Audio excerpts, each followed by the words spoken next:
What's up, guys? Welcome to Morde's Digital Escape, where I talk all my shit and ain't nobody gonna stop me. All from my cute-ass little virtual bedroom.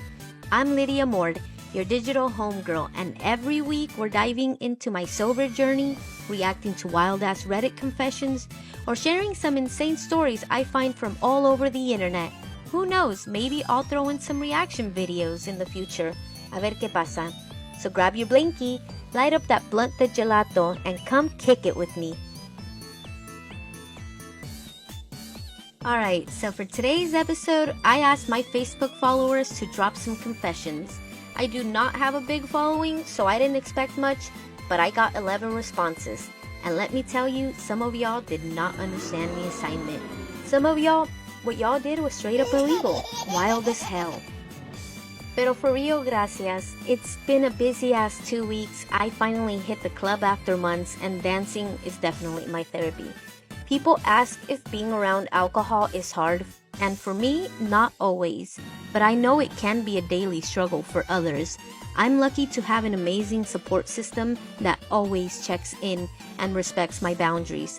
Not everyone has that, and I don't take it for granted. Mental health check-in. I'm okay. I am struggling to cope with all the mess going on in the real world. Shout out to this bipolar roller coaster for the never-ending mood swings. But I am okay. Now let's get into these confessions, shall we? I want your cute ass to come sit on my face. Definitely still need your cute ass to come sit on my face. I think you're super cute and chill, and I'd like to get to know you a lot more. I also kind of want to fuck your mouth until you're drooling. So, I see we got 3 confessions, and I know this gotta be the same dude. Bro, for real? This is so fucking lame. Like, for real, it's lame as hell. You knew damn well I was gonna be reading this out loud. And you also knew I've said multiple times that I don't fuck with this kind of energy from men. So you wanted a reaction, huh? I bet. Here it is. First of all, if this ain't in my DMs and we haven't already been talking like this, then this is so unnecessary. Like, what was the thought process here? You really typed this out, sat back and thought, yeah, this gon' fucking hit. Boy, be fucking for real. This just ain't the way, bro. But whatever, hard pass. Next. Confession number 2. I'm in the dirty verga area and I've been keeping a secret. I've been hooking up with someone who's in a super committed relationship. Yeah, right under everyone's nose in our tight circle of putas y putos. We're all so close that it's impossible not to see the sparks fly at every hangout. I feel the gnawing guilt, but I can't deny the thrill. I genuinely believe I'm a way better partner than the one they are with. What? Oh, hell no. This is shady as hell. Like, if you are all homies and hang out together, that's fucking gross. You really out here creeping within the friend group? That's wild behavior. And the way you're just trying to justify it like, I'm a way better partner. Bro, sit the fuck down. If they wanted to be with you, they would be. Instead, you're just out here playing side piece with a side of guilt. That ain't thrilling. That's just messy. I know how bad that betrayal cuts. Had a whole ass roommate fuck my man before, so trust me when I say that pain is next level shit. Like, this shit wrecks people. You really okay with doing that to someone? I covered the area code and the number of friends so people don't start connecting the dots. But damn, this is so nasty, I swear. I'm so glad I only got like 2 friends. Y'all are out here making me paranoid. Fuck that. You guys are wild. That's fucking gross. Confession 3. I was the person who had to make the decision to pull the plug on my mother. It eats me alive every single day. I don't see myself ever getting rid of the guilt. First, I am sorry for your loss. I feel you on a level that I wish I didn't. I had to make that same decision, but for my daughter. My water broke at 20 weeks. She was born alive, and 13 hours later, I had to say goodbye. that kind of pain, it just doesn't go away. It's been 6 years for me, and I still have my moments where I break down crying like it just happened yesterday. I can't even imagine having to make that call for a parent, someone you've known your whole life. That weight, that guilt, I know it must feel unbearable. I'm sorry. And my heart truly breaks for you. For a long time, I drowned myself in alcohol trying to cope. I don't know if you're doing the same, but I really hope you have people around you to hold you up when shit gets heavy. You're not alone. I hope you know that. I love you. Confession number 4. I remember going to a friend's house to party. I had a boyfriend at the time. I get bored easily, so little silly me would always invite my friend, and we would hook up next to my boyfriend when he would be sleeping, just for the thrill of it. Okay. So again, with the cheating, y'all really out here moving recklessly. The way this is written got me crying though. Like, it's low-key hilarious, but the action itself, nah. That shit's grimy as hell. Listen, I have cheated back in my day. I ain't even gonna lie. I know why I did it. I was insecure as fuck, needed validation from everywhere, and didn't care how I got it because I was a cunty little gremlin with zero morals. But let's be real, that shit ain't right. It just ain't. Because eventually you grow, well, some of us do, and you realize how badly that shit ruins people. It ruined me when it happened to me, and then I turned around and did it to others. That shit is a cycle, and if you don't stop it, it just keeps going. You like cheating? I don't know, maybe go on a date, or maybe go date someone who's into that. I'm sorry. Like, find a co-op mode for your toxicity or something. But for real, bro, what are we even doing here? Come on. Confession number 5. I've hooked up with some of my dad's friends before. Just 2. Bro, the way you threw that 2 in there like it was supposed to soften the blow. Like, don't worry, guys. It wasn't all of them. Just a couple. But for real, why? Like, why? Was there a reason? I genuinely want to understand because my brain cannot compute this decision-making process. Like, was this a bucket list thing? A boredom thing? A power move? I don't know, man. Why? I really need you to sit down in a quiet room with your thoughts and reflect on that. Confession number 6. So I've been a cheater most of my life. I've gotten into relationships and then talked to other people or more. I am currently in an open relationship, but I still feel like it's cheating.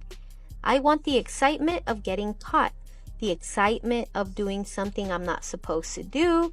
I like to be risky about meeting people.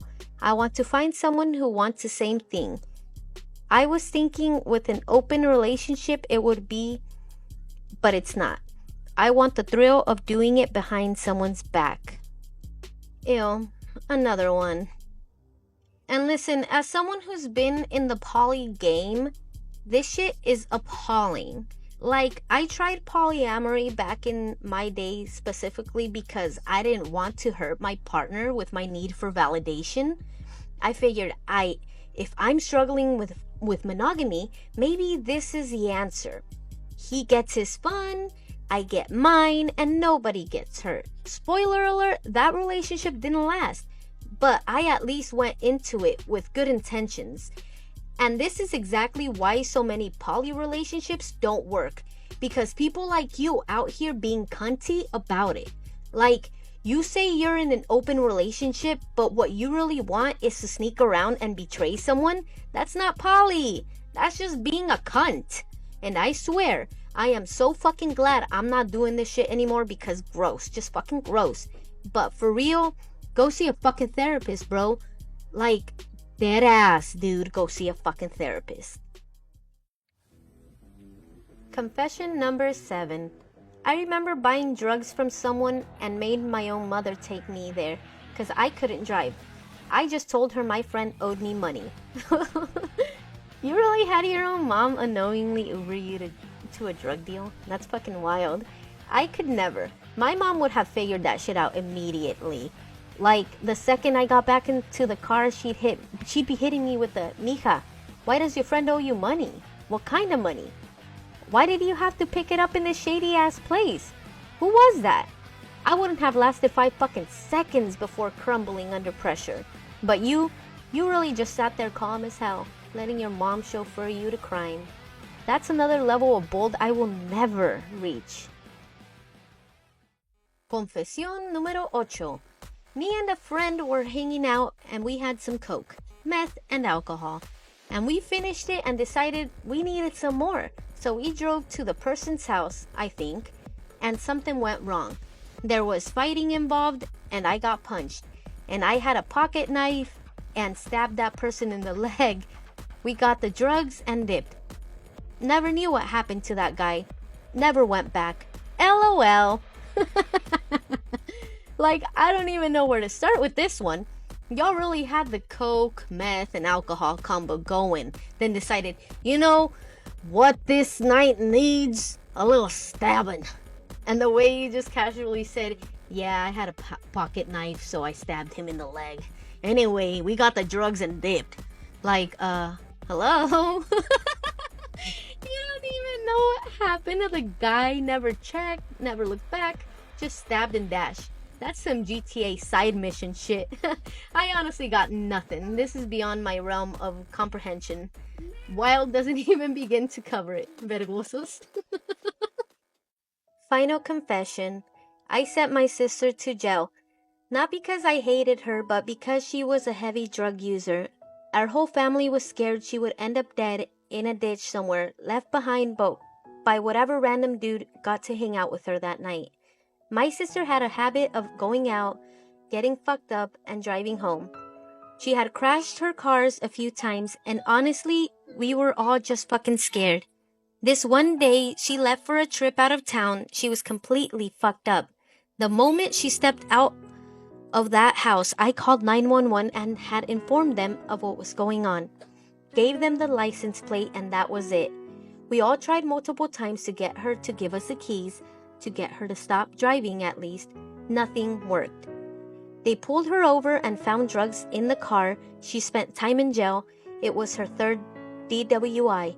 She sobered up and now has 4 kids whom she devotes her life to. She's been sober for 10 years. I wish I hadn't because she has trouble finding a great job, but she is fine otherwise. Yeah, maybe there were other ways. Maybe something else could have worked.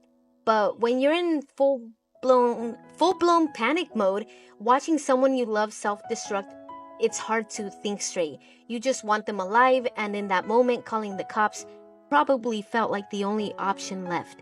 It sucks, no doubt. The fear, the guilt, the endless what-ifs. But I get it. Really. And at the end of the day, she's here, she's sober, and even if it's hard, even if things aren't perfect, that has to mean something. She's okay. Alright, that's it for the confessions. Y'all really took me on a wild-ass ride. Some had me crying, some had me questioning humanity, and some of y'all really need therapy. But for real, gracias for sharing your chaos with me. Now, don't forget to like, follow, subscribe. You know, all that important shit that keeps me doing this. I thrive on attention. Don't let me starve. Take care of yourselves, guys. Until next time, I love you guys.